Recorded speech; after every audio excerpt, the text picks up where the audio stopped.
Yes guys, what is going on, and welcome back to 100% Chelsea. So, I am Ian and I am here today to do the review of the second round of games for the Chelsea Stars at the World Cup. I'm doing these videos regularly throughout the World Cup, I should be saying. Yeah, make sure you check out all the videos when they come out. We don't know how frequent they're going to be when it gets to the knockout stages. Depends on all who goes through and such. So, we don't know. But for now, we are still doing them for definite, and we're going to bound to have some players in the quarterfinals. So definitely be this round of games, next round of games, and quarterfinals. Very, very least. So we might kind of condense it down. We're not sure. Anyway, let's go on about this second week of games. It was a very mixed week for Chelsea in the first week. Slightly better, slightly more positive this week, which is good. Depending on what country you're from, but as a Chelsea point of view, it was a better week for us.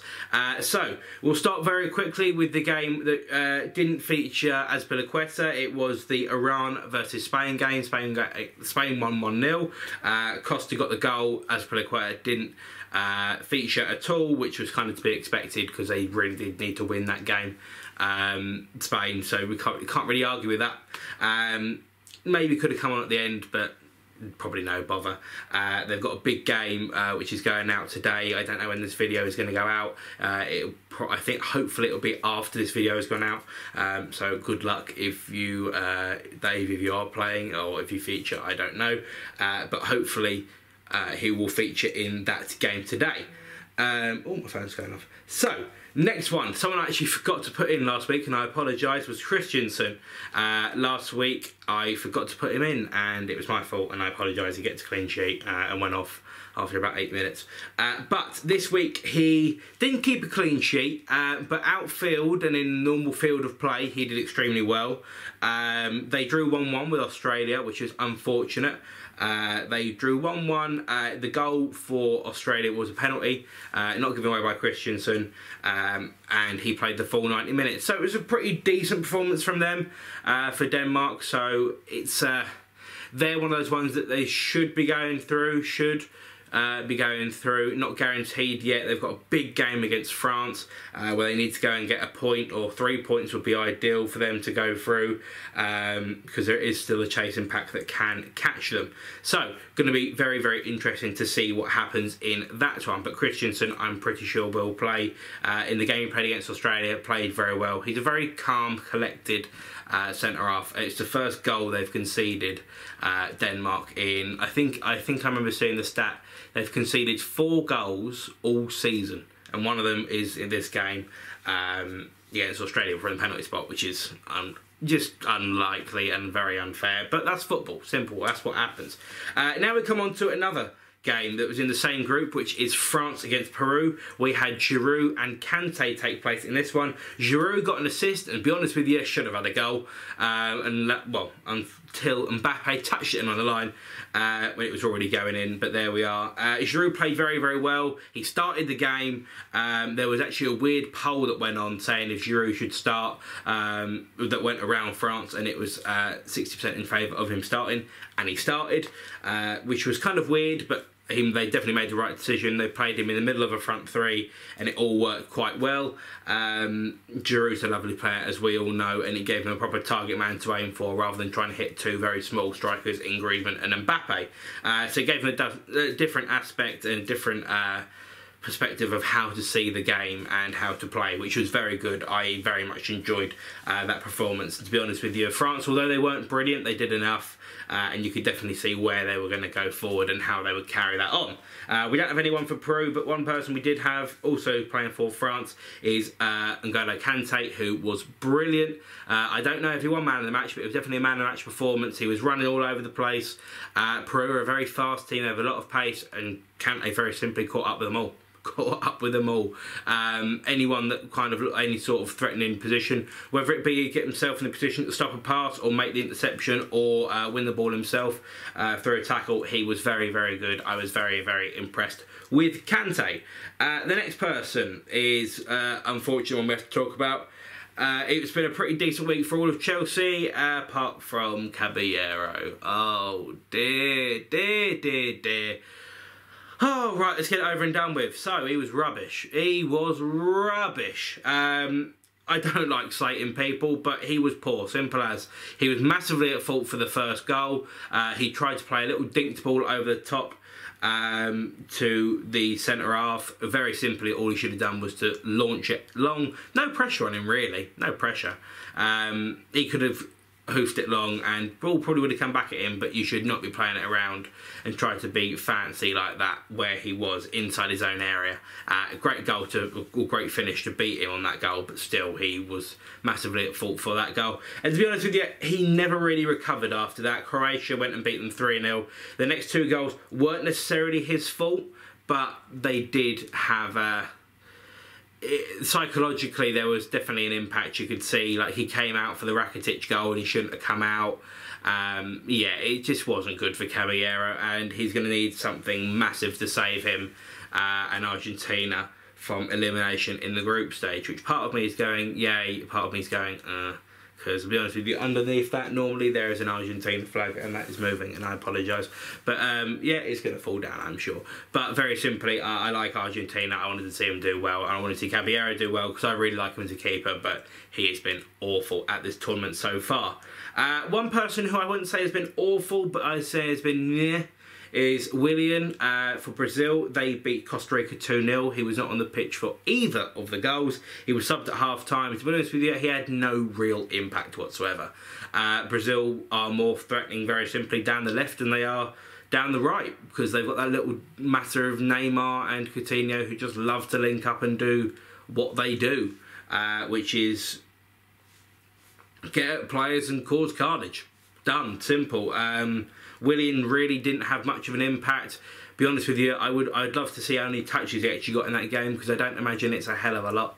Imagine it's probably double figures, probably below 50, I would say, which is real shame, because he's a lovely player, as we all know. But it just doesn't seem to click with the Brazil team. I think, be honest with you, I think he's probably a player that's better off coming up off the bench for Brazil than he is for starting, but that's a different chat we can have altogether. So yeah, they won 2-0, but subbed at half-time, didn't get involved in either of the goals, played meh, as we'll say. One person who didn't play meh is Kenneth Amaro. In his first World Cup start, very simply played very well for Nigeria. They won 2-0 against Iceland. Moses started as well. No, both of them played the full 90 minutes, and both of them got an assist, which is very nice. Fair play to him. You know, as a youngster, Kenneth Amaro I should say, doing brilliant well on that kind of stage. It's big. It's a big deal, and for anyone to play as well as he did, fair play to him. I cannot argue with that at all. He kept a clean sheet as well, in a massive win for Nigeria. If they would have lost that, they would have been out, and that would have been gutting for them. It'd been gutting for everyone, because we want to see that lovely kit that they've got. Moses got an assist as well. Pretty decent performance from him. Looked a better team than they did in the first game, and also I think one thing you do have to say is that the weather massively went against Iceland, because it was somewhere around about 32 degrees, which of course suits Nigeria more than it does Iceland. I'm going to move that because it's falling down. There we are, keeping it like that. It will be wonky, I apologise. That'll do, it's staying there. Yeah. Sorted. Right. Next person we have to go on to, the next three people we have to go on to, is Hazard, Courtois and Batshuayi. Now, let's start with Courtois. Conceded 2 goals. They won 5-2, Belgium. Conceded 2 goals, both thanks to poor defending. Now, I do like Courtois, but I do think he's got a slight issue with getting down low. And basically both of the goals that he conceded were far post and low. Great balls whipped in from, the great ball for the first goal whipped in. I can't remember who got the touch, but very simply just glassed it past him. He will be not disappointed in that, but Belgium as a whole will be disappointed in that. I think they really thought that was a game they could have kept a clean sheet and gone on and progressed. So he will be disappointed with that to a certain degree, but Belgium as a whole will be definitely disappointed in the fact they conceded twice, and they do have a small bit of weakness, we'll say, possibly, in the defensive side of the game, which is hilarious because they've got Vertonghen and Alderweireld as well as Courtois in goal. But now, let's go on to the forwards. Let's go on to Eden Hazard, who was fantastic. Man of the match performance from him. 2 goals, and was immense. He was insane the whole way through the game. The first game, he kind of struggled to get into it, but no, that game belonged to him. He was brilliant. Lukaku also got 2 goals, but Hazard stood out like a sore thumb. He was great. He honestly was great. Really a joy to watch. And he got substituted, for Michy Batshuayi, who after about 6 or 7 attempts managed to find the back of the net. I love Batshuayi. I think he's a great player. He does what he needs to do best, which is just react in an instant, and he buries chances. One thing I think, when he possibly had a bit too much time to think about what to do in the game, he messed up on certain ones, but he got his goal, and you can see from his social media that he's massively happy with that. I would like to see him back at Chelsea next year, so I'm very happy for Batshuayi to get his goal. Belgium looked rampant, they did. We will come on to another side very quickly who look rampant as well. Actually, no, I'll go into them a bit more in depth later on. We will finish with the England game, as I'm an England fan, so this will be fun. But let's go on to very quickly the Germany game, Germany versus Sweden. Germany won 2-1. Rudiger played the full 90 minutes. Germany were poor. They were rubbish, to be honest with you, but they got the win. They were rubbish in the first half. They were poor in the second half. They had Boateng sent off. So Rudiger's centre-half partner got sent off. Rudiger started the game because Hummels had a neck injury. Now with Jerome Boateng going off, it's going to be very interesting to see what happens with Rudiger and Hummels. How do they play together? Are they going to play together? Many things need to be sorted out and fixed and such. But very simply, Rudiger was okay. We'll call it okay. No German player really could say that they were brilliant. Only Kroos with that amazing goal at the end. But yeah, no, there was a very cagey defence. And to be honest with you, Boateng was a major problem for it, and then the other 3 had to kind of just deal and cover him, and they just never really looked settled. So yeah, that was it for Rudiger. But he's got his first World Cup appearance under his belt for this tournament. I don't know if it's ever. I think it's probably just this tournament. But very simply, he looked okay. Now let's look at someone else who looked very much okay. Probably better than okay. We'll start very quickly with the England game. Gary Cahill did not feature. England, small matter, we won 6-1. Done. We looked brilliant, we were insane, and one person who played better than okay, played very well, was Ruben Loftus-Cheek. Now, I'll be honest with you, I'm not his biggest fan, Loftus-Cheek, but he played very, very well. He played the full 90 minutes, he got booked, he kept the ball moving, he kept it, he knocked it around, he didn't do anything massive, but one thing he did do is he got himself an assist, which for a creative midfield player is all you can really ask for. Goals at these tournaments are very hard to come by, and very simply, to get an assist, that would be a great bit of positivity for him, I would say. So look, he played brilliantly well, he got booked, he kept the ball moving, he sprayed it where he could, but he didn't really put a foot wrong other than the booking, which, to be honest with you, was a bit silly. Played 90 minutes, looked very comfortable. He will come out the squad, or out of the 11, I will say, sorry, for Dele Alli in the Belgium game, or if not, then he'll come out for the round of 16 for sure. But very simply, for Chelsea and a Chelsea point of view, we were quite good this week, quite good. Nothing wow, but quite good. Not necessarily the players you think would turn up, but the ones that did turn up, but an all-round good performance for Chelsea, unless you're Caballero or Willian, really.